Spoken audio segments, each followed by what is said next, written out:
messieurs, chers téléspectateurs, amis et habitués de votre émission Entre nous, bonjour. La Sainte Ingrid Kabongo, face à vos écrans pour un nouveau magazine. Je vous avais parlé de ce numéro, les légendes du théâtre congolais. Alors celle-là, si je ne l'avais pas reçu, vous avez tellement écrit dans les vidéos des autres pour me dire qu'on le veut, on le veut, on le veut. Et comme j'avais dit que nous allons vous faire plaisir en 2021, ça a commencé depuis 2020. Hein. Si je vous montre les messages, vous n'y croirez pas. Mais aujourd'hui, il m'a fait l'honneur et le plaisir d'être mon invité. Alors si je commence par Petrus Ngalula Ependa Kiawabi, et Beleta Moussous Barzana, difficulté, qui il est vraiment. Il vous a fait rire. Il a fait de vous, il vous a changé votre manière de voir même la vie d'un Congolais ou peut-être à l'époque du Zaïre. Il a apporté sa pierre à l'édifice de notre culture et il me fait ce plaisir-là. J'ai nommé l'artiste ou plutôt encore la légende de Ngaloufa, que je m'en vais d'ailleurs saluer sous vos présents. Papa Ngaloufa, bonjour. Bonjour Albosutam, le qui ça concerne les téléspectateurs. Ah d'accord. J'étais très pressé à vous rembourser au bonjour. Comment allez-vous? Comment allez-vous? On marche à pied, non? On utilise les pieds pour marcher. Tout le temps, mais c'est ça. Ah, bon, c'est autant la macolo. On peut le santé. Même nous, tout le temps, on va la macolo. Batam, ça va la macolo. Canalocolo. Ah, donc. Accélérateur kakana lokolo et embrayage kakana lokolo yolobi on otambola makolo te moso tambola na makolo sauf que engin wana eza na moteur siko so mutazangi makolo wana na c'était comment ça va pour ça wana za personne vivant avec handicap aza pe mutu lokola biso pour nzamba sali ke bazala pona olakisa bokasi na ye. Effectivement. Comment alors vous nous avez dit ça va plutôt, je vous sens déjà en forme donc je comprends que ça va. Beaucoup sont contents, il y a une émission spéciale Les légendes. Papa Ngaloufa, comme on l'a dit de son nom, Petrus. Est-ce que ça peut être une mot spéciale à travers le Canada, à travers les États-Unis, la France, l'Europe, Asie, Amérique, et Awana Congo, télévision, na Congo, la biso. Goodbye, good morning, good morning. États-Unis, good morning. France, bonjour. Mujima Ibetwa, Jamboyen. Kiambote kienu konsundambu kunu kalanga yenuvene mbote zenu. Bon, je crois que vous avez compris en tout cas au commencement était dans votre première partie. Papa Ngaloufa, aujourd'hui vous êtes un artiste qu'on ne peut plus présenter. Quand on parle de légende, c'est parce que comme je l'ai dit, vous avez apporté votre pierre à l'édifice de la culture congolaise. Vous avez laissé votre empreinte et vous continuez d'ailleurs jusqu'à aujourd'hui peut-être à enseigner la nouvelle génération. Du moins c'est ce que nous allons essayer de faire dans cette émission. On sait que vous avez beaucoup lutté pour la protection des artistes et jusqu'à aujourd'hui vous militez pour cela. Vous êtes vice-président de l'ANTPC, l'Association nationale des théâtres populaires et cinéma du Congo. Et vous avez joué dans des célèbres pièces qu'on ne reviendra sans doute pas. Et même dans la célèbre pièce qui avait été présentée, Diallo contre Sans Souci, au 4e épisode, vous avez eu droit à Papa Ngaloufa. Tout ça parce que vous avez toujours essayé de défendre les causes de vos artistes. Une parenthèse, dans Diallo contre Sans Souci, là, vous avez été fouiné très loin, félicitations. Merci. Je n'ai pas participé à l'enregistrement vidéo. C'était le VSD, vendredi, samedi, dimanche. Et à Sonam avec mon aîné Titengesana au Palais du Peuple. Mais arrivé au jour du tournage, je ne sais pas qu'est-ce qui s'est passé pour que je ne puisse pas participer à l'enregistrement de cette vidéo. Mais votre empreinte y était quand même. Dans le spectacle. C'était du live. Vendredi, samedi, dimanche. Alors aujourd'hui, quand vous regardez peut-être dans le rétroviseur Papa Ngaloufa, vous vous dites quoi, que on vient de loin quand même, plus de 40 ans de carrière. Cette année, je vais fêter le 45e. Voilà. Donc c'est depuis 1976 que on est là. Nous avons commencé dans des salles. Donc j'ai un parcours un peu compliqué. Dans oui, d'abord à la paroisse Saint-Paul de Baroulou, sans parler de Bilingamunda, ensuite dans le groupe Ngandema. Guadoma. Comme les Ivoiriens, le NGB. Guadoma, avec le coulis, le feu le coulis d'ailleurs qui nous a quitté depuis le 8 décembre 2012. Et pour finir aussi avec Mangobo, sans parler des Princes du Rire, on en viendra. Quand on bandait Coco là, est-ce que c'était quelque chose que tu envisageais ou plutôt quand vous étiez plutôt jeune, je remets peut-être à 15 ans à l'adolescence, vous rêviez d'être, je ne sais pas, médecin ou autre chose? Ah, mais moi, j'ai rêvé enseigner dans une salle de classe, chose que j'avais faite pendant les études. Donc, quand on est en 3e, 4e, 5e, les études pédagogiques, on va faire les stages et tout ça. Mais on a du côté artiste et tout ça. Non, non. J'étais plus dans le sport, foot, basket, judo, karaté. C'est là où je voyais qu'un avenir pouvait venir de là. Mais devenir artiste, c'était leur... il y a retraite Mouka Bilinga Munda, comme vous l'avez si bien fait. Merci pour les enquêtes menées.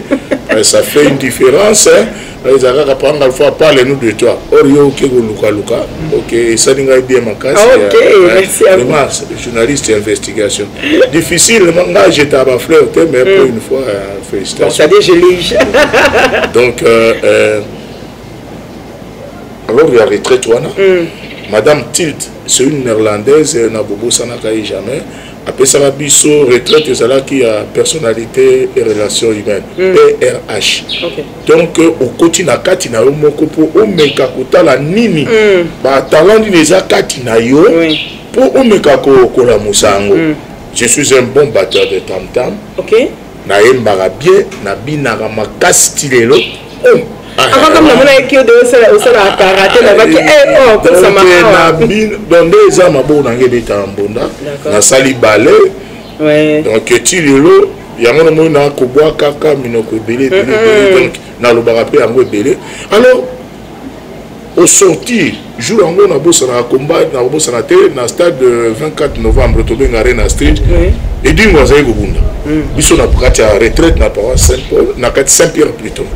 Nde komona makambo ya koanime matanga na sala yango déjà na telemaka pe naza koarrange foule mais pourquoi ezozonga na ntongo nake omona certitude na bina ye voilà ce que je vu ici ça na meki ko revivre na bina ngai omoni sport luka moyen otika yango mais toi tu seras un grand artiste pe à son âme père nanga formation Herman Sango Herman autant mazo abilinga munda 74 75 76 77 a kufaki na 2019 père son âme a formé biso ebelé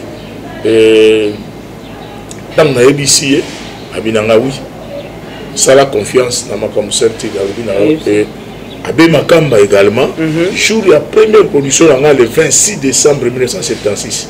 Abbé Makamba est encore séminariste. D'accord. Quand tu as quitté le podium, tu seras un grand. Père Herman, tu seras un grand. Et me voilà un grand. Et aujourd'hui, sans débat, en tout cas c'est clair. Mais alors justement, natif de la commune de Barumbu. Oui. Non, natif, nous devons être clairs avec notre histoire. Et que ça n'a pas si, mais il faut que c'est un passé. Papa, na maman, bakabwana qui j'avais 3 ans. D'accord. J'avais 3 ans, mon jeune frère a 1 année et demie. D'ailleurs, Nabilo Kona, Bitumba 61, entre Louloua et Tétela. Et quand on a vu sur la Gissasa, à Bengi Bisson à 3 ans. Dès lors, de là, de 3 ans. La Kigom à 50 et Tinati. Donc vous êtes né où? À Lusambo. À Lusambo, d'accord, ok. Donc là, au Kitimba, on a déjà ça à Barumbu. Donc, village Nanga, Barumbu, secteur, district, et sur le village. Donc, vous votez à Barumbu, forcément. Donc, comment une activité dans la pénion, surtout, tout le monde a la Moukaka, dans Barumbu. Dans le mois 21h, 21h30, parce que là où je loue, à minimum, vous en avez un jour. Ah oui. Et si on fait une parenthèse, juste une petite parenthèse, en toutes ces années à Barumbu, vous avez vu quand même cette commune changer, se modifier. En bien tout comme en mal aussi. Ah d'accord, c'est bien ce que je voulais entendre. Oui, en bien tout comme en mal. Donc en bien parce qu'il y a de nouvelles constructions. Les gens ont dû vendre leurs parcelles, aller chercher ailleurs. Ceux qui sont venus essayent de moderniser la commune. En mal, c'est cette jeunesse-là oui, bisoté, oui, 20 ans après nous. C'est cette jeunesse-là, na bateau, sombi, baby 6 mois, image à commune à biso. Donc, quel était l'état d'esprit de Barumbu à votre époque, justement? À notre époque, classe. D'accord. Il faut l'école, même à temps aux arts sportifs, même à temps aux arts yankés. On a bangi, mais à quelle université de Tongo. Ok. On a la guitare, mais avant midi à Zalaki quelque part à Québec autant. D'ailleurs, dans la plupart des cas, on a yanké le roi va venir le président Ferré, surtout à un cadre de l'aliment. Donc place to kateli camo, coup de tête. Feu maître Hakim, il y a karaté club au Okinawa, où il y a même qui mettent dans la karaté, anglais, français. D'ailleurs, dans chaque fait à session, yo élève, il y a pratiquant le karaté, il faut l'accès bulletin. D'accord, ah ok. Donc il y avait vraiment un suivi. Donc, mais oui, compte tenu à moi, boulou et boulou ngapenda bazwanga na nko. Maître Hakim, mon boulou leki, zong c'est na onanzela. Ah, justement, quand on le vit, mon boulot leki, c'est ça qui nous intéresse. On va se dire, pendant que vous êtes étudiant à l'école, là je remets quand même à primaire à 13, 14, 15 ans, quel comportement vous avez dans la classe? Dérangeur? Oui, un vrai animateur. Hein. Ok, donc c'est dans le sang en fait. Coucou, bapange, c'est ça, manzan, tumbali, kolo. Donc, on me prenait de la 3e année primaire au Kenekwarangé dans la 6e. Donc, Pépé Kalé, Vienangaï, Pépé, ok, pour Bazuoka, pour que nous mettons ma solo baseka. Là, c'était vraiment un dérangeur, mais parmi les 3 premières classes. Ah, donc ça veut dire que dérangeur, la manière, la trompe, la édition. La course à la terre, on est surtout au temps, on a Saint-Paul, Bayebi, qui est Ngaloula, 3 premiers. Hein? Et de la manière dont vous étiez dérangeur, avec l'élégance que vous avez, l'élégance que vous avez depuis l'époque, la tenue, la manière de votre tenue, est-ce que vous étiez aussi dérangeur avec les demoiselles? C'était un des mois difficile parce que ici, je baisse un peu le temps parce que ce n'est pas une jeunesse heureuse que moi j'ai connue, en dehors de la parcelle. Donc je faisais voir aux gens qui n'avaient bien. À l'intérieur, ma tante maternelle, maman qui n'a vu ça. Nous avons 5 garçons. Là, on te dit, ce que tu m'as bas sur la batuzemi, faut pas blaguer. Faut pas blaguer. Une fois, Bakanga na komeli fille moko lettre d'amour. Lettre d'amour. Ah, lettre d'amour, mais tango maman na papa la bétama en général, en détail, en gros. Donc c'est-à-dire en gros. Donc on n'a pas besoin de détail, mais en gros. Donc on se côté là-bas ça, mais il y avait un fouet qui passait par là. Quand il va tout bonner, la famille a quand il y a Libota. Maman Nabiso a boti 12. 6, 7 totikali en vie. Donc on a une grande soeur qui a 6 ans. Donc avant hier na katiwana bana bazalaki. Vous avez écouté basuka tout ko. Oyo surtout ba kufa vanga na simaranga moko. Moi si. Donc tozali sikoyo 3 garçons et 4 filles. D'accord, ok. Et la situation à la maison, collée avec la fiction familiale, est-ce que pour Banobe Tabaya, que vous avez un comportement des Indés? Ngai oko yo ozokola na maboko ya mutu. Oto sa discipline va imposer. Et ezalaki pe mabete. Ezalaki pour lelo nazala o nazali. Ozoyeba kubanga bato, ozomi pesa na classe, oyebi ke papa na ona maman na yo bakabana, la personne qui t'a pris en charge t'exige aux la lobby mutu. Et je suis très heureux avant que maman le qui a à rendre l'âme, ça qui témoignage à ma casse pour nanga parce que nazala quitté, nazala qui na boma, nazala qui na commis le cola samedi, bakunda qui est vendredi à fois qui j'ai dit. Voilà, je garde des bons moments. Nous surtout avec au serré ngai nango lelo, c'est moi qui en suis bénéficiaire. Donc d'accord. Et na dinga ko tiango penza en exerguité non.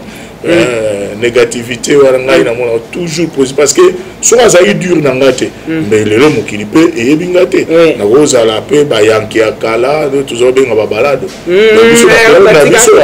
aujourd'hui c'est le kuluna mais kuluna parce que bango na machette mais ba balade bazai kaka muibi kokata ba chaînette akini Sogolandi pour se protéger. Non, Kuluna machette à Zobomo mais balade bazai kobomater. Ah, la différence c'est peut-être celle-là. Et le goût du théâtre, du coup, peut expliquer des gens de Tiokoda qui fait quand tu Gouane et y apprennent des mots comme Messana ou Tobano Sepelanango.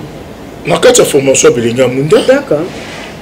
Moni Nazaraki, membre du groupe vocal, Jekoka, Olelo, Banabso, Benga Muchego, Nazaraki Wana, na chorale, ya Bilinga Munda, et tant que tout ça, la pièce, il y a naissance à Jésus-Christ.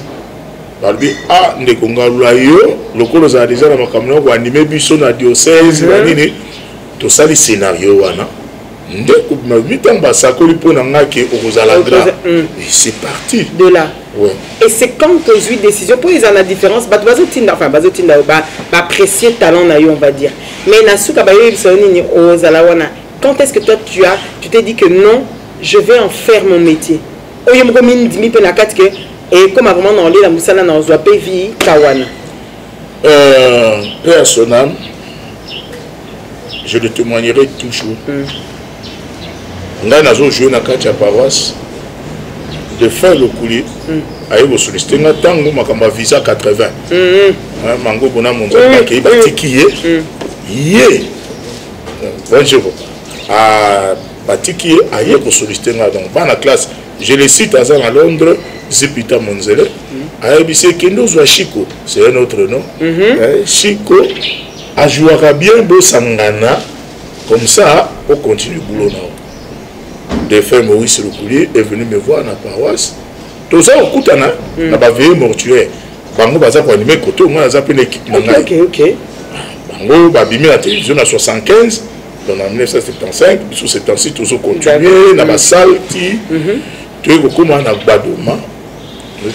Na ça na habité sur quoi en vie azaku fana na kiwaza kuta kimbanseke azaku imiter tonalité ya ba Congo et vraiment du mondial pe à Sonam également donc ne place wana bana bouloté aux arati au monde que beaucoup production aux imbom OK production yo bicha c'est au final to ke ninano mais il ko sala que tango na bani omona ngo logo la boulot cop pe ya kokota na banque eye na banque du peuple na ki osala test na zui mabandi musala comme agent ya banque nazo oboyoka susu ezosoyi na oreille na ngai monzali kidi na mango me vedav chiko azwisiko musala biso tokoévoluer comment mango bolu dira Aza garçon, Aza mobali, la famille na bango, il faut abunda théâtre, c'est pas à tout moment, mais bah moment on est libre à jouer la vie. Voilà, place dans mon œil que oui, je peux aller avec ça. Et jusqu'au jour d'aujourd'hui, mon salaire bébé dans la banque à cause de la politicienne Zaïrois ou Congolais, Zagara Bisso, et les gens ont art. D'accord. Mes chers téléspectateurs, pour votre plaisir, j'aimerais que vous regardiez avec moi cet extrait et le savoir-faire de la légende que j'ai à mes côtés. Et on se retrouve pour la deuxième partie. A tout de suite.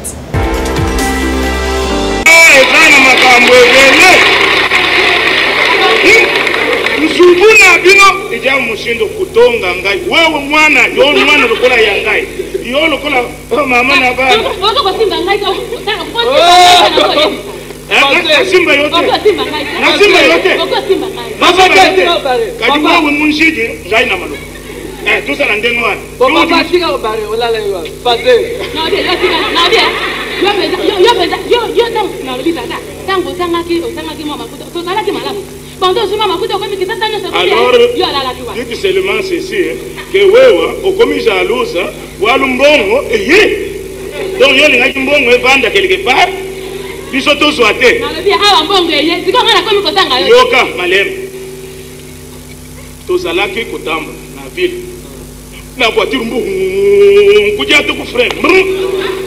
nzoka muntu totuti noko suka ya libumu ya noko ya sans souci terminisi ya libumu ya bango ya bamama na bango na terminisi oya sukisi kuja hata muntu or totelemi boto kamata noko na ye conjugaison kaka wana muntu ku conjuguer amuwana terminer muntu ku conjuguer alors na mawanyonso vraiment toke kolana matanga ndio moni tosali bokozonga nyonso yango pena pesa yombo tene kundene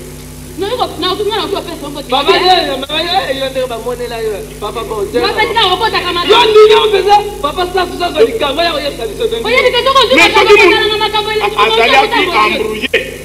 embrouillé mémoire fixe. Mémoire. Dans mon parcours avec Papa Ngaloufar. Alors on se dit qu'être artiste comédien avec 45 ans de carrière, c'est pas rien. C'est-à-dire que vous avez passé des générations, du Zaïre, on va passer alors de Mobutu, de Kabila père, Kabila fils et aujourd'hui Fachi. Ce sont des générations. Pour nous dire que vous avez traversé les époques. Comme on dit de 7 à 77 ans, c'est vraiment ça la culture congolaise. Papa Ngaloufar, les difficultés d'intégrer quand même un groupe où il y avait par exemple, comme vous expliquez, il y avait déjà Mangobo, qui était lui déjà artiste, plutôt on va dire déjà en plein dedans. Vous aviez aussi le Kouli, vous avez tous ces artistes-là. Comment faire, ou plutôt quel est le secret de Ngaloufar pour Sana Navanda? Et ça, Armenanga, que vous avez à constater. L'humilité. Ok. Ah, Naza Moutou, Sona Lobina Yekola Likambo. Na mitikaka na bimaka penza zobati donc na comprendre likambo yango na vanjaka te na ya pena yebisio mama Ingrid tala soko olingi to progresser totambola boye soko oyoki ngai malamu oyoki ngai te na bendani pour votre formation naza parmi ba cofondateur ya groupe Sans Souci d'Afrique, bien sûr. Donc oui, Kimbanseke tango bakei makambu na bakei poto bango nyonso na bakokodia nzombo, Kimbanseke est rentré, je le salue en Angleterre et pas aux alliés. Ya René, c'est un élève aussi. Donc aya pesi idée wana. Tango osola na bine va voir le coulé. À quel point le Congolais n'a pas va voir Chico. Mais finalement, à quoi est-ce que vous jouez? C'est ça. Non, tu n'es pas naïf, il me renvoie chez toi. Sauf que Ndegolo Kouliaza, Monaki Moussika, a dit côté groupe, na kombo ya mutu. Ngai, oui, je préfère plus ça. Parce que mais on a connu des histoires. Bien sûr. Par des nominations, il y a Bakambouana, je vis. A Joua Kaka, pièce Moko qui est le sorcier. Et le comportement Bakamboleka qui n'a coulisse, Moni de Gosouraza suscité, ou le cas qui n'a coulisse, et c'est péri ça y était. Oui, bien, spectacle là, lequel Moko vient en là et dit, à Kokaki, ko bomande Golo coulisse sur scène. Ok. Azali na famille, mon titre à pièce qui est le sorcier. Alors, tu as dit que tu penda aounyata le couli, neti na catch. Il a fallu te mettre le qu'on a eu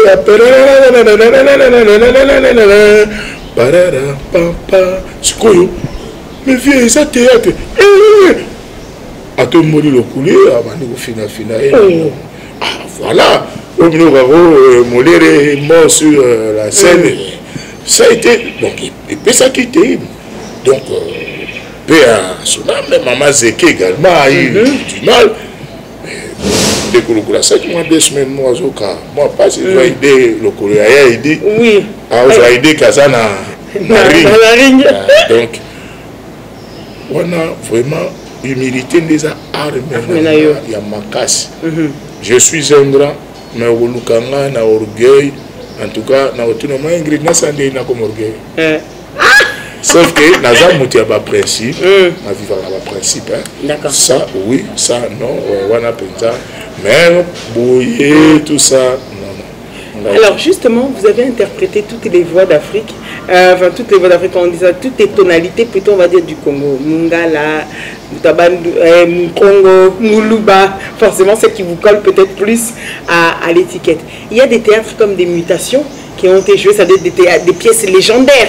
Au bas avec des mutations, c'est vous qui arrivez avec la décision finale d'ailleurs de donner à Mango l'idée il y a petit d'amoisi à un moment là que l'imitation pour Atikala Namoisi. Dites-moi des genres de pièces comme ça. Est-ce qu'aujourd'hui, comment s'est passée l'ambiance au studio? Parlez-nous un peu peut-être de celle-là alors qui reste dans la tête de beaucoup de Congolais. Alors pour le plaisir, je change de tonalité. Voilà, maman Ingrid, c'est-à-dire yo, uyena magamba kuluka, kufouye, et puis personne n'a imitation. Ils ont écrit par Feu Sengo Diangenda Akakema Bindondo. Ngai mutuna sala mise en scène. Ok. Et so tali bien. Nabimana biku rouge. Rouge na mutu parce que script ya scénario na tika ki na coulisse. Nazali kaka na tableau moko wana ya ko pesa mango boule. Mais le coup lingi mwasi ya commandant. Tintaka ye. Dans une station yo zo ba moment ya ko vivre, ya ko vivance. On sala makambo za na pour ça et c'était là cette séquence.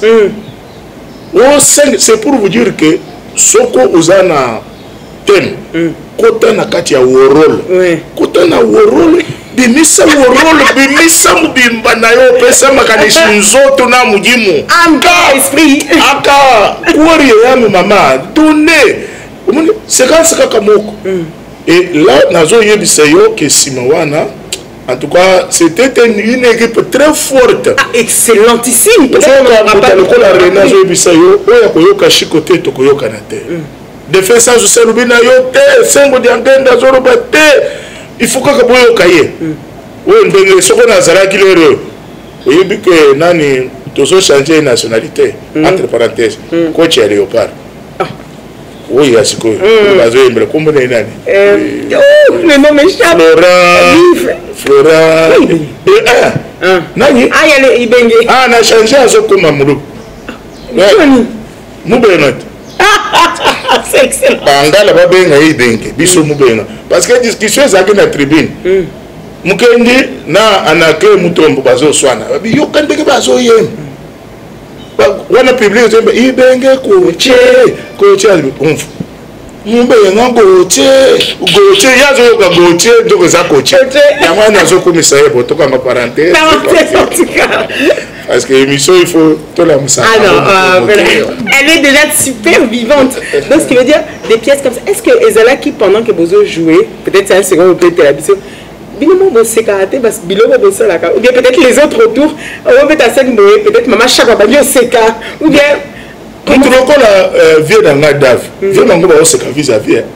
À ce qui est là que côté malgré ça on a comédie, vient dans la René Kimbanche.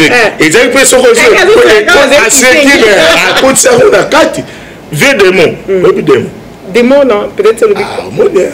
Comme vous sans souci. Des mots. Et là il peut leur nommer parce que maintenant ça que ça le fort. Na kangi tanka na rozongo na coulisse na lali. Na lali donc wana ipesinga i force parce que au monde soko ça lokola souffleur na sima ya ba tableau wana ozo souffler Ingrid obosani nini na yo entre tous autres la position ya micro pour yokanate ça le peut yokate na théâtre ba souffleur bazalaka. OK pour rappeler au texte na ba salle ya solo spectacle au monde na sewana qui me dit moi excusez c'est leur travail leur job voilà donc nous avons besoin de rappeler tirade texte na yo ce qui est échappé. Est-ce important il y a que le théâtre ça va tout ça et ça inné c'est un don. Est-ce que ça est important il y a côté là ko bakisa ngo pe formation très important parce que na moment moko où oyekoli dans l'état où continue la classe pour ozolango mukanda et qu'on peut faire prévaloir yo na ba place mususu ko ken ko ça la ba classe c'est très important. Et je sais que vous aviez apprécié, par exemple, vous aviez dit dans une radio, à la radio d'ailleurs, vous aviez précisé que vous étiez en admiration devant le feu Chitengisana? Parce que vous avez dit, il avait une inspiration que beaucoup n'avaient pas. Oui. Alobaki, à cause de Zabi. Mais l'improvisation, les improvisations qu'il a, il a pris la pièce pas telle que moi je l'ai conçue, mais quand il est monté sur la scène, ce qu'il a fait, alors c'est ce qui me fait croire qu'il y a un autre talent. Révélation, nous sommes évité, ce qu'on fait, qui m'a complété car pour compléter, c'est peut-être le fouet à apprendre. Et puis, dans ça qui passage, le Kiri Maloba. Et pas Motomoguchi. Oh oui, oui, c'est vrai, je l'avais écrit, mais je ne l'ai pas écouté. Nous avions à chaque Défense sans souci où on faisait les rayons plus et les rayons moins. N'a participé à plusieurs ateliers de formation. L'écriture scénique, la mise en scène, décor. Quand il y a décor, pour ça la décor, pour planter décor, il y a pièce, il y a que jouer. N'est-ce ça le quoi parler du peuple? Oui, mais qu'il y ait tel décor, il faut mettre. Quand est-ce qu'il faut rideau, quoi, matin et tout ça. Nous avons une formation là. D'accord. Et à son âme, également, on avait Nangaï Nonobakwa. Les deux aînés qui ont eu vraiment, il y a Kundi Mangana Kota Nakati Nabango. À toi, Chaka Chipamba, yo Tikali, gestionnaire et écrit Malobapé responsable. Merci à vous parce que ce n'était pas un passage à vide. Connaissance, eux, on a emmagasiné. Les lopes na zo sana musala so bo fungola nga pe motema te mbele na komi de lo ndenge na zate. Donc important c'est ça ilango yango nous mona lelo. Là je vais dire avec un air sérieux. Yango nous mona lelo faute de mieux. Tout le monde est devenu acteur. Ouais. Na kati ya eloko ke chance eloko pamba tikana ki ne ko tenter dans l'espoir de Oui, chance eloko pamba. Oui. Mais qu'est-ce que vous avez amené? Il y a plus. Or, Ekiti Sibiso. On en arrive justement en disant peut-être que vous avez su, comment dire ça, il y a eu la vague donc, qui a dû passer de ces théâtres, et ensuite il y avait une période où les théâtres, c'était à l'époque où il y avait peut-être, bon, le groupe Salon était déjà mort, on arrive dans les années 2000, on parle plutôt des groupes, par exemple, le groupe Évangéliste, le groupe ceci, il y a eu les Princes du Rire. On retrouve donc cette ancienne école gérée par deux artistes de légende. C'est-à-dire, comme on dit, un artiste ne meurt jamais. Aujourd'hui, il est difficile de dire que le feu le couline plus, car quand on regarde sa pièce, il vit encore en nous, en chacun de nous. Peut-être pour la liloba moko, pour la phrase moko, il vit. Le Prince du Rire a mis sa place et encore une fois de plus s'est imposé. Prince du Rire est botamina le 24 novembre 1994. Et ça là qui production dans la maison communale à Barumbu, sortie officielle. Toujours. Et pas maternité commis. Tu connais ça qui est la difficulté. Bien sûr. Aux autres, permettez-moi d'attendre comme chaîne TKM, bien que les lots étaient cramés. Donc, de 96 à 97, pour produire Bisso, Basila. Grand frère Jean-Pierre Kibambichi, toi, Wamusememba, dans mon cœur, je n'oublierai jamais votre phrase. Mais c'est tout ça, tout ça vaut beau. L'actuel DG à CMB, Digital, tu ne connais pas ces gens. Donne-leur l'occasion et tu verras. Babimisa matériel. Na kozanga certitude qu'est-ce qu'ils peuvent encore produire de beau. Tu beti pièce à Kinzonzi. Tu es miroir. Troisième pièce, Bolingo Yassika. Et KM et Bandi, public et Bandi Kouvanda mardi à 21h puis samedi 14h. Mama ya makambune binzambi nzambi wanande yaki kusala ke tomati et là au moins tu yaki koyeba quelque part vraiment c'est du passé hein, le DG Toussaint c'est du passé Potezu makambo. Potezu makambo. Ba pirata qui bisonam. Bien sûr. Na boye kotanga kombo na ye, c'est renommé à pirater ti na 4e épisode. Tu es baki en ndengeni. Diffuser c'est Sili 23h. Chez les Okonyo au sala avec de brouillard, mais tu as son. Il y a pièce. Nous avons senti directement que bazou sala ba copie. Na lamuki 5h30. Na commune à Ipen 6h. Na okuta régisseur d'antenne na ba VHS. Eza okende wapi. Zo ide sikoyo mettre à couture na ba cassette. Bon.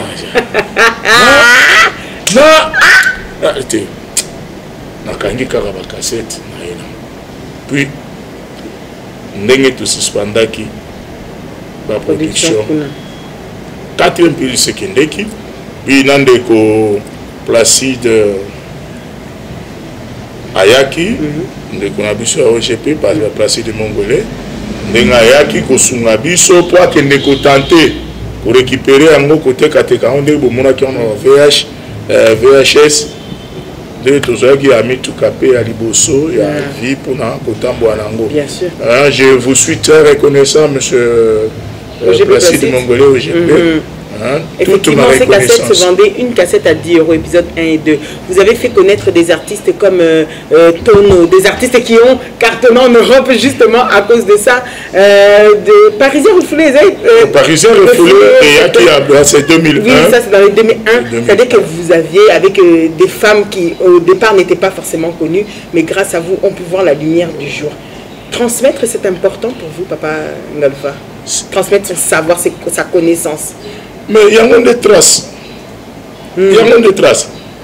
Qu'est-ce qu'on vous fait dire aujourd'hui que l'école Titsengesan ou bien l'école Salomon? Parce que va transmettre qui? Parce que va vendre ça.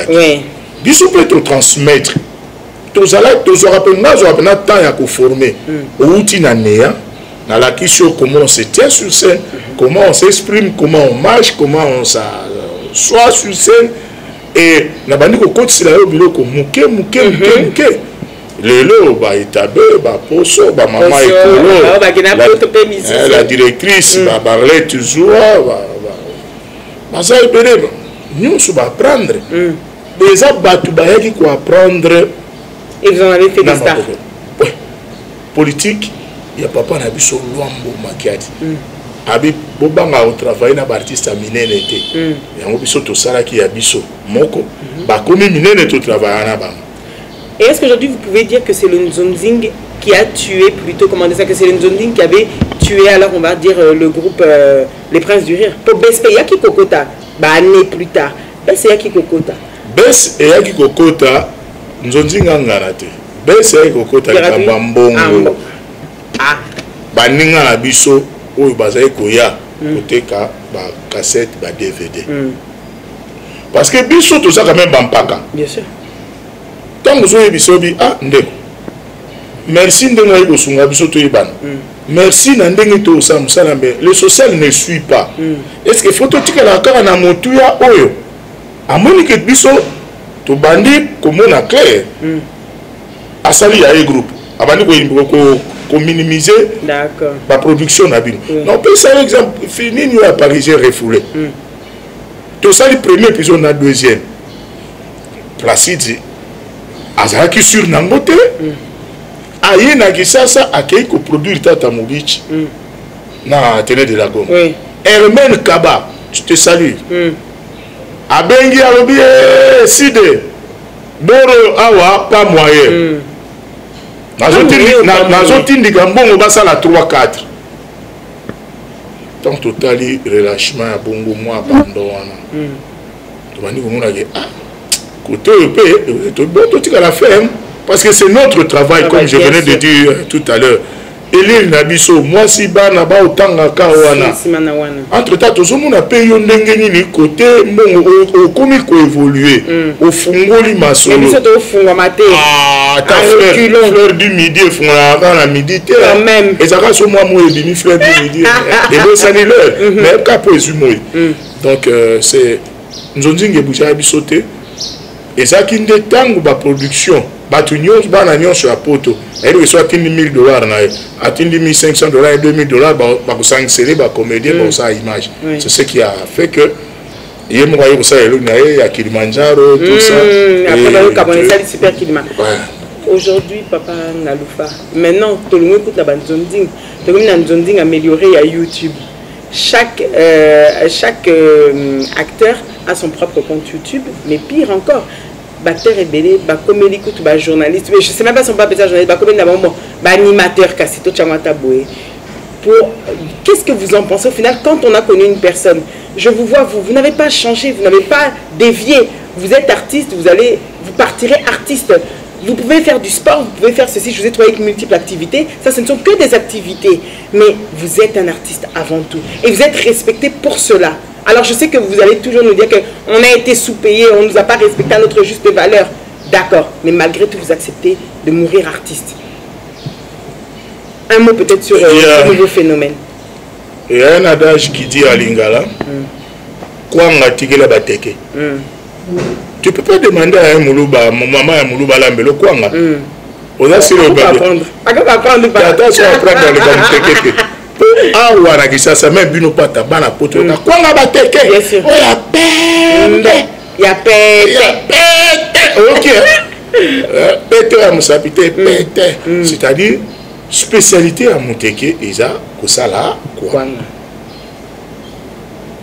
Ngaza comédien nendo simba micro ndeni natangeli yango te eloko basali yango université mba ifasite nakoya te nakotikala kosala yango te nakotikala peut-être ndenge nasala ba MC na nga komodere événement et tout ça oui mais kokoma kosimba micro interviewer bato ça et là on a dit ça qu'il y a faute de mieux faute de mieux il y a un moment où fout à Mikolo Ingrid au boucanate moi compte YouTube c'est ma question va te qu'on va faire le quoi va faire le chose on va voir autant de micro au bêta et la question fait bêta son en carrière na au bandana on dit bon moi ça 45 ans de carrière yo mto autant de micro au tu na au bandana so la bêti ma solo aller au botama été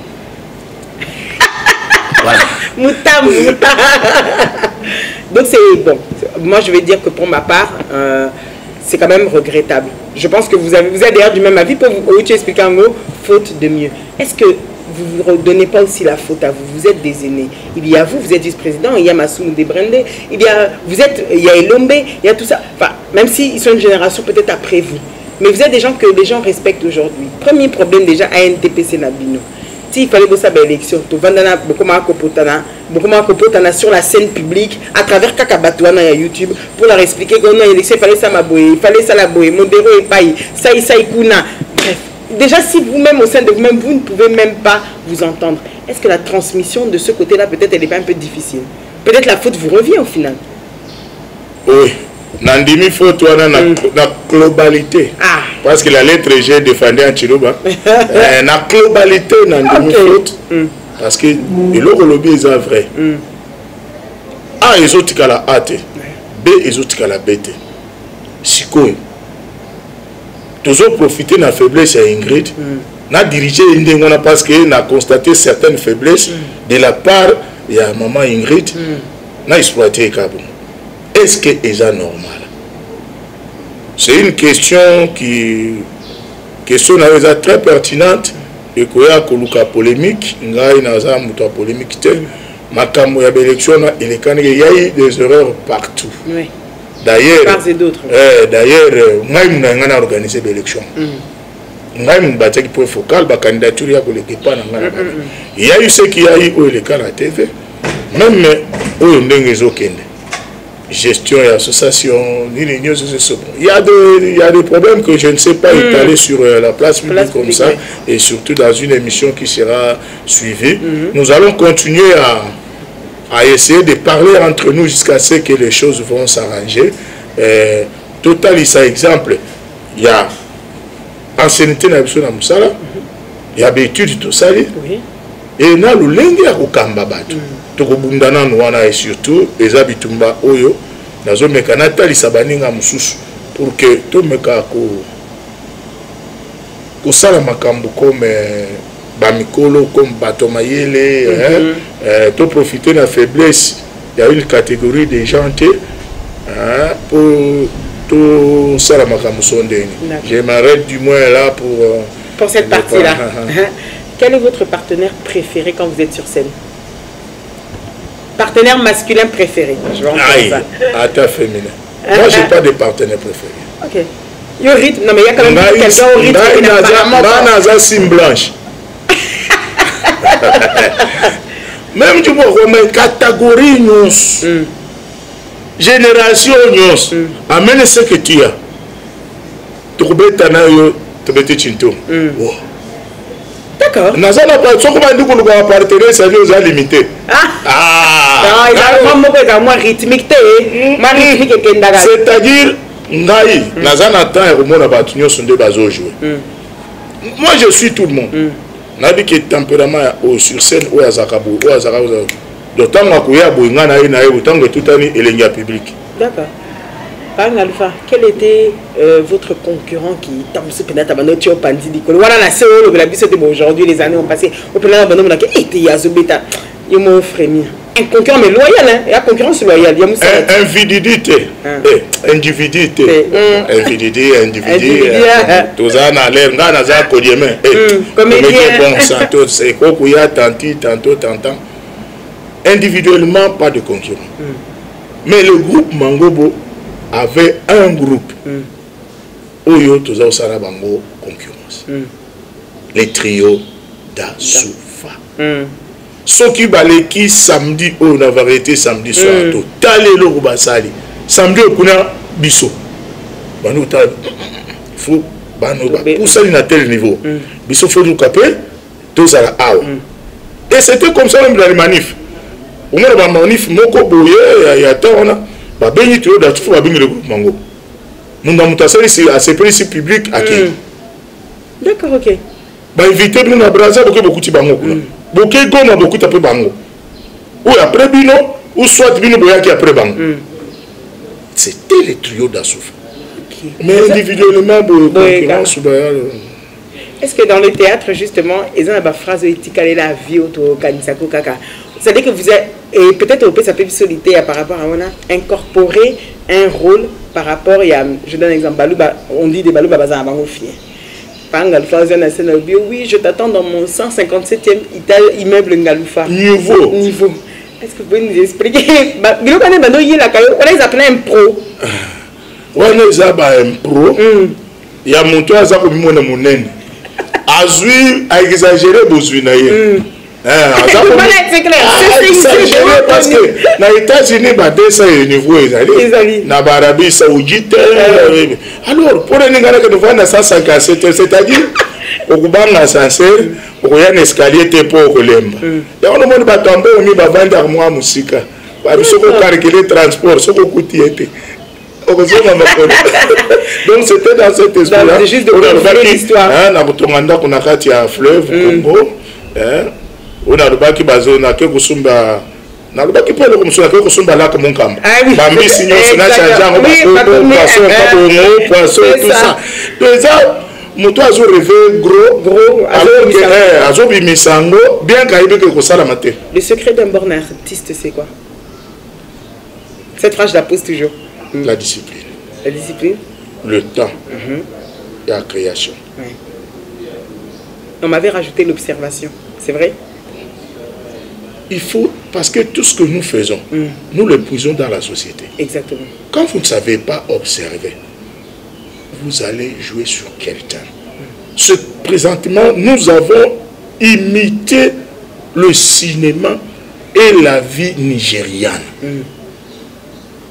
Un peuple congolais n'est pas fétichiste. Les morts qui ressuscitent, les gens qui sortent du fleuve, c'est du copier-coller. D'accord. Nous avons nos problèmes à nous. De réels problèmes. Que nous devons puiser, chercher, éduquer, demander aux gens de changer leur mentalité, leur façon de... Autant qu'ils puissent y ou non? Bien sûr. Papa, il est 2h du matin, il faut passer à Tchari na Chitonga, à Boy, Balamba, il y a moto. on avait eu pour son code. Bien sûr. Après, vous faites un moment, on a eu wax. Ouais, c'est vraiment le TV. Au moment que ça a changé nos frères du Kasaï, la façon de considérer la femme. Ils disent qu'aujourd'hui, ça a changé. Aujourd'hui, mes frères du Kasaï ont changé leur façon de considérer la femme. Et si ma personne n'avait pas incarné tout cela, changement, Lélo, tu peux croiser un diamantifère Roba. Oui, donc vous avez dit pour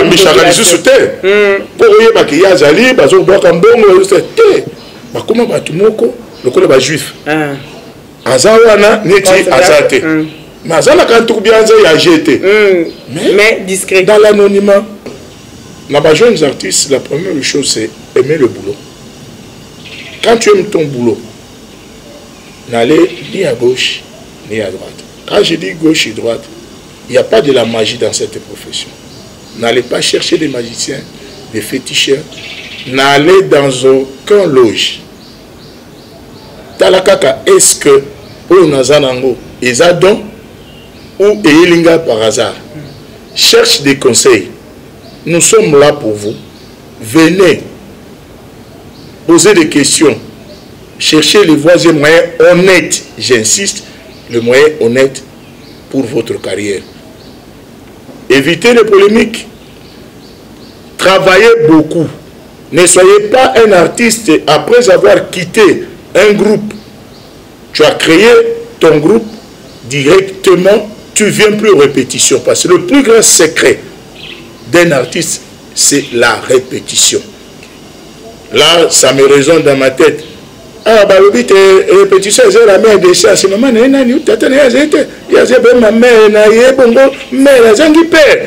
la répétition est la mère des sciences. On a paraphrasé le coulé qui n'a pas vu le corona. Ils ont rabino na mutu leur nyonso. Un grand artiste c'est ça mutalinga musala mingi. Tala batu nyonso tu ba négliger rep musala na bango pe ekita. Parce que na répétition de okozwa du répondant et pas yo improviser selon makanisi oyo partenaire au hasard en face na yo azobimisa. Mais soko lingi répétition te tata 2 ans et 2 ans Isabelle. Est-ce que l'Europe ne vous a jamais intéressé par Alpha? Oui, faire un tour. Ah, mais jamais s'installer comme Kim Banse qu'elle a fait là où maman, souci n'a pas plus un visa à Mboujimai. Ok, d'accord. Mais quand même, c'est dommage aussi. Ah, c'est dommage. Donc, l'Europe, ceux qui le l'ont, comme il y a qu'à ça la tourisme, il y a 10-15 jours. Oui, mais que tantenga ils a le cola. Naza fixé, il faut l'Europe, il faut l'Europe. Malouleto. Aka. Makambo belenza bombe le batu yo ka mputu. Ingrid yo za ka mputu. Ye tu kana ye tu zo betu nzoto. Kaji. Aka mama shaka lo baki ma shaka tenga ki ma shaka lo baki. Bangali fa on a fait ça zo mutu ka ya première ya ex première dame biso to lo banto zera kaka. Nga le vika bongo. Mais ya mona za to ba ni ba retomber ya musala. J'ai Nagubeti le beau Konatolo, la grande dame, Olive Lembe Kabila. Merci pour tout. Merci à Joseph Kabila également.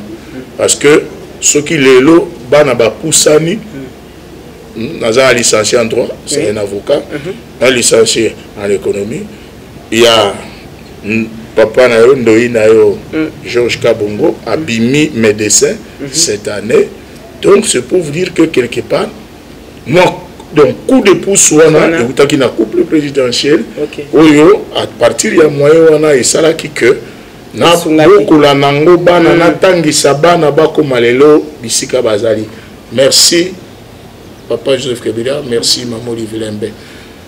Et pour cette mutuelle de santé que vous avez reçue, que au final maintenant les artistes peuvent bénéficier, vous en êtes bénéficiaire?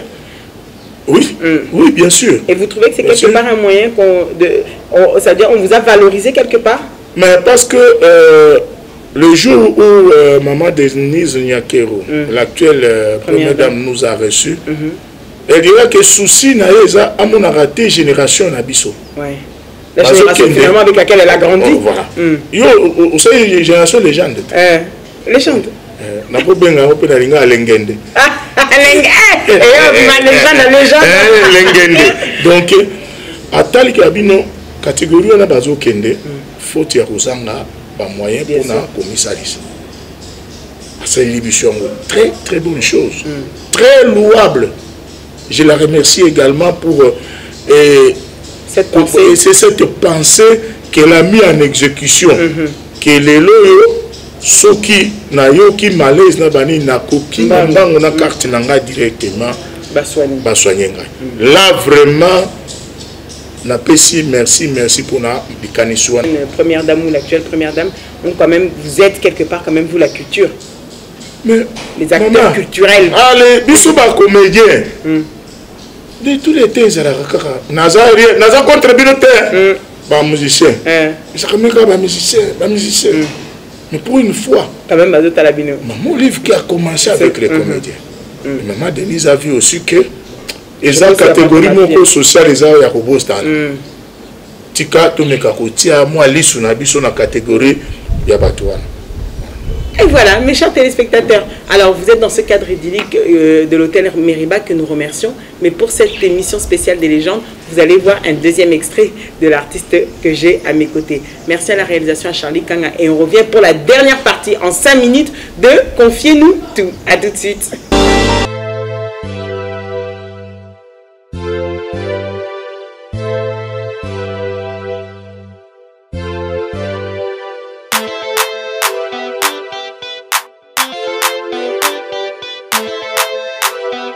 Meriba Hotel, un cadre idéal pour toute catégorie de personnes. Ici chez nous les clients heureux, avec 2 chambres de luxe, 2 appartements avec Wi-Fi et un ordinateur portable à votre disposition. Une salle polyvalente pour vos fêtes, conférences, réunions, etc. avec une climatisation impeccable.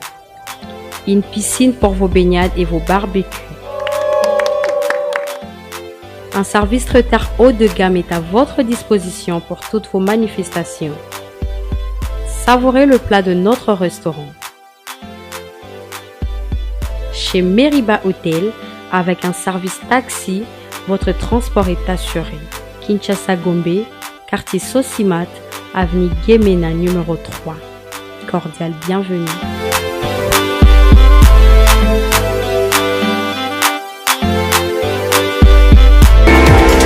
Confiez-nous tout. Alors dans cette partie, Papa Ngaloufar, c'est plus pour savoir qu'est-ce que vous aimez faire de votre temps libre. Sous un andaku, pas de répétition, pas de tournage. Temps libre, tu passes à faire quoi? La lecture. La lecture. On va documenter mingi, mingi parce qu'il faut toujours, c'est tous les jours qu'on apprend. Après lecture, j'aime écouter les anciens succès. C'est-à-dire, par exemple, si vous mettez loin de ma quête, vous avez dit.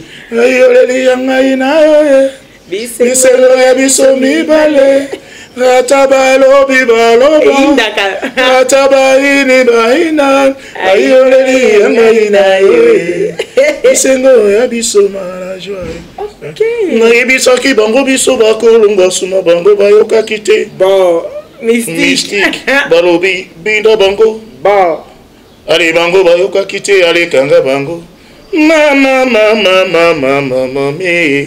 Yakuti a tembe Ingrid. Excellent. Et vous, il y a Joski nous a quittés au 7 mars 2021. Je pense que c'était aussi de votre génération, tout ça. Vous êtes à mon côté, aux autres s'habillent. Naotaki kozala na ye kosola na ye parce que tozaka na ye na soneka le sexe babeti biloko na ye lelo nazanga lokolesa donc naokoka nanu te parce que omonaka esanga mobulu bon personne babibino bosi bomesana encore na théâtre beaucoup fisita la bato eza la bato oyebi ke na 2015 tozali biso nyonso balauréat na ye Ok. Donc, bah, médaille d'or. Vous voyez un peu ce que ça fait comme des souvenirs. Donc, vous avez des notoriétés qui dépassent même les présidents de République. Parce qu'eux, ils passent, mais vous ne passez pas. Donc, le vieux, paix à son âme, Mungongo Kitoko Ekei. Chananana.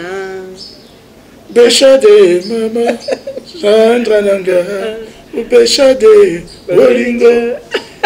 Nana Béchelangata, Bolingo, pas Yachade. Et à ton âme, mon vieux sexe. Zamba Bomba Molimo Nayo, bonnes œuvres, même jusqu'au jour du jugement. Donc, à part lecture, musique, je fais le sport. Ah oui, ça vous avez vu. Donc, football loisir, basket, karaté, CTC, Loambo, je crois que je n'ai pas oublié. Judo. Donc, voilà. D'accord. Votre plat préféré? Bon, principal, comme tout Kassayen qui se respecte, d'abord les boules en ce cas. Bon, boule. Boule fumante.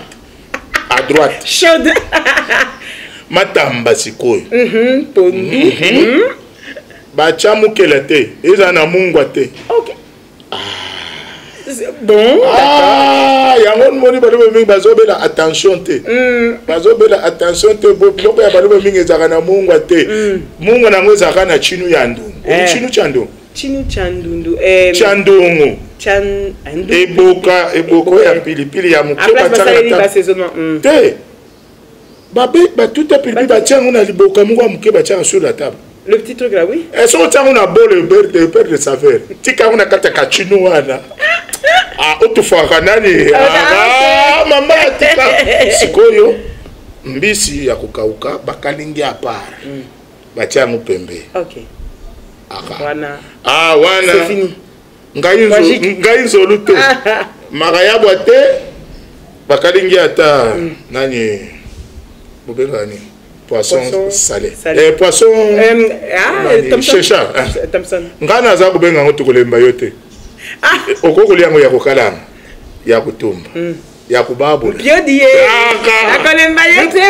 Na kulemba yote. Na Brazzaville babenga Marie Jeanne. Ye azana ndenge okoko sala yeli boke utina mbika. De quoi compliqué te? Ngai boulou kaka. D'accord. Avec ce biseau boule, mantamba, moi pilipili, allez, na yodi. Qu'est-ce que vous, si vous avez un andakala aussi, petit poisson là. Si vous avez peut-être quelque chose, yomo c'est l'autocritique, qualité mo komi bakana on a défaut mo kozani. Défaut conscient nanga. Ouais, défaut nanga na za très impulsif. Na sala ka makas impulsivité na po ekita, duna sa andeni so na monique. Tension bani ko na place oyo et yo tinda ngai na tombo tane na kenanga na ke. D'accord. Et qualité na za simple. Humilité. Très simple. Humilité des armes penza oyo des hommes forts. Et ça là que même baton soit mais vieux. Finalement simplicité non pas les galères mon abi. Maman, papa. Mokonzeza mabele. Un jour, ça c'est sûr. On lui rendra compte. Donc, na lingina zo problème na mabelité. Donc, na boyi mabelé comme la kilo un jour. D'accord. Ce qui tozaki malgré na ngana mais j'ai une baguette magique et je dis papa Ngaloufa, exauce un vœu là tout de suite maintenant. Sois na kozalani sans réfléchir.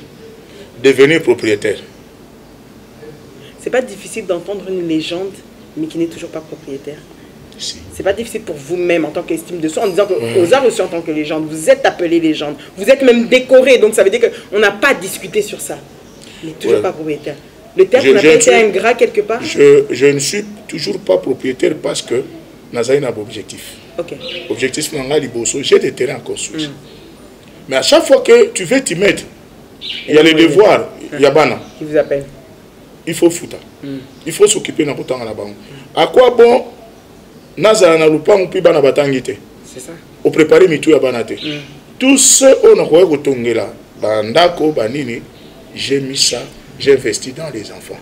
Maintenant que eux-mêmes se disent papa il faut un paiement. Dès que nous aurons du bon boulot, il faut aussi c'est la papa bisika banda kunae azonga avanda. D'accord. OK. Mais quand la barumbu. Que Dieu les bénisse. Oui, il y a comme soupe.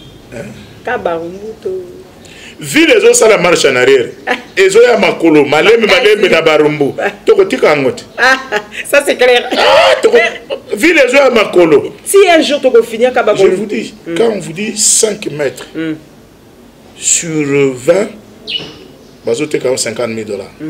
Na barumbu. 5 mètres sur de longueur 20. Sur 20 il y a la largeur 50 000 $. Maintenant 50 000 $, na monga foule c'est. C'est déjà vous comprenez pour sa retraite on le connaît quasi barumbu. Donc kalate to kufande na ba monga foula parce que ba travaux ezangambwa. OK, d'accord. Alors c'est super. Qu'est-ce qu'on pourrait rajouter? Nous sommes dans le mois. Vous êtes un papa comment? Papa cool aussi. Genre papa moko omulingai maman de Ozaboy. Respect na ba maman. Chisululu chabuji micha kanjisha na kakola na kusela na kulela anubwalu bwa bujimi bana banye kabena mwa kulala nenzala to mamweye kaji kwata chisululu. Je pense à ma mère. OK. Elle m'a élevé toute seule, sans l'appui de ma mère. Et à ton âme, grande dame, moi, Elisabeth, Kikoudi, elle a souffert que je sois ce que je suis. Bassin ya maniok, na wenze ya libulu. Il pleuvait. Ce quoi que koni ki sa sani ya fufu na te ponga lula. Akoma lelo azali. Sombo pembe na Jailemba, les Suzanne, les Wabi, les Jackie, les Isako et les Judith. Maman ya makasi. Amiba qui a zana moyente. Merci maman. Merci maman Petit Germaine, toi qui m'as élevé. Oh dama, oh ma mère, toi qui me porta sur le dos. Toi qui m'arrêta, c'est toi qui fus la première à gouverner mes pas. Je suis un monsieur jarré. Nasina Bundi, plus de 4, 5, 6 bitumba. Parce qu'un jeune garçon zobeta chéri na balabala. OK. Nabi na yo mais papa. Et longi ozobeta ma kofi au vimbisi. Olobaka nango je t'aime ndenge nini. Après a ko vimbisa ngo. Est-ce que koyebi c'est que chéri na lingaka yo vimbisi au betili melongo. Tant on va vie makamane etali yote. Bon azuyaye. Aga même passe. Aga même passe ni maman parce que ngaya to finga maman mo na balabala to maman vraiment propre aux autres mbokela so naza pena yiba ki na okota likambo na bokwa mina ba maman et quel genre de maman ba maman ba permettre ngai tina ça la bêtise. Oui. Au moins c'est dit. Tu vois que tu as eu 5 enfants dans le mariage. Ouais. Maman te dit na ekoyo kama kambuya awa mwana te na basebele. Et agent ya banque ngalufa osa célibataire donc aussi mambongo osa na succès mais ba édition pas gauche pas droite. Bon, au moins c'est clair, c'est dit. Meilleur mois de mars hein ba maman nyonso. Dans le mois de mars vraiment. Ma maman nyonso pa ibozali botika la ba maman. Et pas itoko kite moi carotte, moi fimbo. Toko la malamu. Boutique absolue liberté, biso tous sima ya bino pona ko rappeler bino aux artistes comédiennes la mode oui sur scène ceux qui rolone sengi bongote kolata bongote lata tenue parce que le corps d'une femme est appelé à être découvert mais faut pas d'emblée gratuitement comme ça exposer son corps. On a besoin, il y a quoi que ce soit. Voilà mon message. En tout cas, c'était clair pour ce mois de mars, si vous l'avez bien dit. Donc la mode, oui, mais la vulgarité, non, à Bassa. On termine notre émission avec cette dernière question. On se dit qu'avec un artiste, forcément, comme vous, comme en plus on est dans le mois de mars, on aimerait savoir est-ce que Papa Lokuli, avec toutes ces années, au final, avec les enfants qu'il a, est un cœur comblé? Ah, c'était un monsieur, chaque fois, il vivait avec beaucoup de remords. Il y a un jour, Je suis venu, je le vois dans son salon en train de pleurer. J'entre, je lui dis, oh, bonjour. Il me regarde, je vois les larmes couler sur ses joues. Il m'embrasse. Il me serre très fortement. Heureusement, oui. Heureusement, oui. Puis il s'est mis à me raconter pourquoi il pleure. Il forçait d'être heureux, mais c'est un monsieur qui vivait avec beaucoup d'éléments. Au moins, c'est dit. Ouais, parce que il se disait, Moussa Nabiso Kakabouye.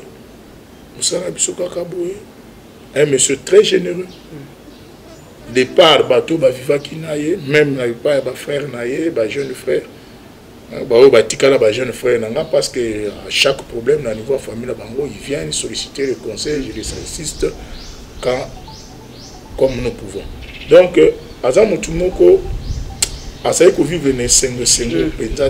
il avait toujours de quoi dire.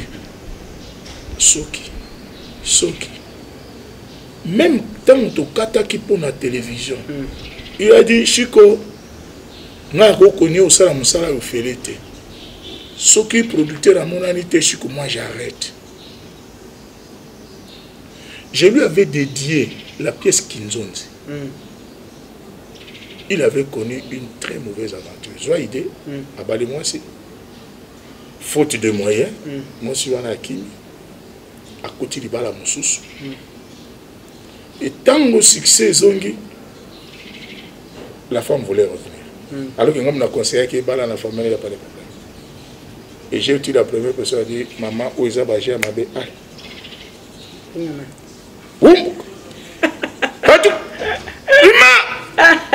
Et là, il a compris.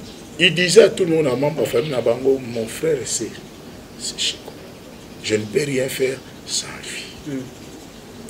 Il peut commencer à te raconter l'histoire aux hommes d'Agopo Kiko. D'accord. Mais il y a un moment où il fut un bon footballeur, hein? Gardien de but, un avant-centre, Koutabima qui est meilleur buteur une certaine année. Bon karatéka, tous qui même club, et à karaté, bon conseiller. D'accord. Un vrai rassembleur. Donc un vrai rassembleur. C'est ce que vous gardez de lui?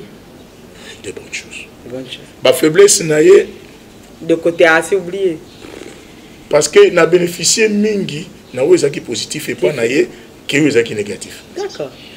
Œuvre humaine n'est jamais parfait. Ah non, jamais. Est-ce qu'il n'a bien ma camion? Impulsif. Est-ce difficile d'être Madame Ngaloula? Je peux dire une fois oui et non. Comment? Oui, parce que je suis un homme comme tout homme.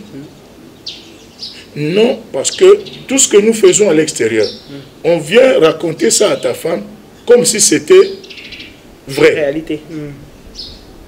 Alors, quand tu demandes, dans ce cas-là, allons vérifier l'ité n'a aucun été. Mais qui est venu te dire ça parce que Ngana est bien monté? D'accord. Ah, voilà. Nous avons eu le plaisir de la voir. Papa Ngaloufa, peut-être un dernier mot pour clôturer l'émission. Un dernier mot de remerciement, ce que vous voulez. Na pesibino binonyo so bat bozuita ya kolanda émission ya Maman Ingrid oyo asali ya entre nous. Azubiso balengende. Merci Nabino.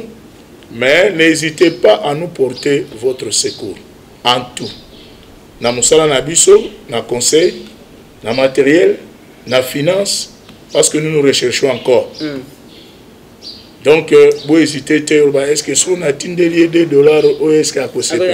Non, non, tindeli abiso yango, peut-être que Edengai n'a loué site pour un tournage, peut-être que Edengai n'a loué caméra, n'a foutu un monteur. Donc, n'a somba accessoire à tourner parce qu'il y a des scènes là où Sengaka, pas somba masanga, pas ramba bilo kwa kolia. Sponsoring na Congo, vous voyez que nous sommes mindere, awa siko ba vidé 19, ba vidé 20. Comme 21, hein? Covid, Bovidé, Covid-19, Covid-20, 21. Donc, bah vidé. Ah, on peut vider à Badi et Camarana, on y a ce vidé. Donc, dans un cadre de la Covid, je tourne autour de la Covid. Dans un créé dans un cadre de la Covid, soutenez-nous par vos prières. matériellement, financièrement, et vraiment, vous avez besoin madame. Et puis, on a bêti Sakibino Libakou. Je demande pardon, mais je sais que j'ai été clair avec vous. Et à toutes vos préoccupations, au moment où na pesibino au bozabo zerate, maman nanga Idrid chacun na kabongo qui est là, botunaye, bobengaye, tokoya pour répondre bino na préoccupation autant msusuye à Bosanaki. Mbote na bino nyonso qui nous suivait de partout. Pour son abina bando pesa yo mbote na Bosanaye.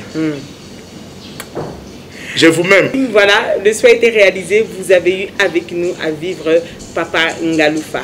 C'était un réel plaisir d'être avec Petrus Ngaloula, comme il a dit, jeune Petrus. Voilà. Donc merci à lui d'avoir été avec nous. Merci à vous tous de nous avoir suivis et à toutes les personnes qui se sont retrouvées dans cette génération. Comme on dit, ça n'a pas de temps de 7 à 77 ans et Kanganango Batunyo surtout. Peut-être que moi j'ai appris le lingala grâce à leurs prestations scéniques. Peut-être que chacun, oui, toi ou lui aussi, peut l'avoir fait. Et dans ce mois de mars, je tiens à vous dire que j'ai placé le thème sur la femme avant qu'elle pense à ce que l'homme lui donne la place. Elle doit avoir de la rigueur et de la précision. C'est ça qui est surtout important. Le respect de nos valeurs fera d'une femme distinguée face à l'autre, bien évidemment.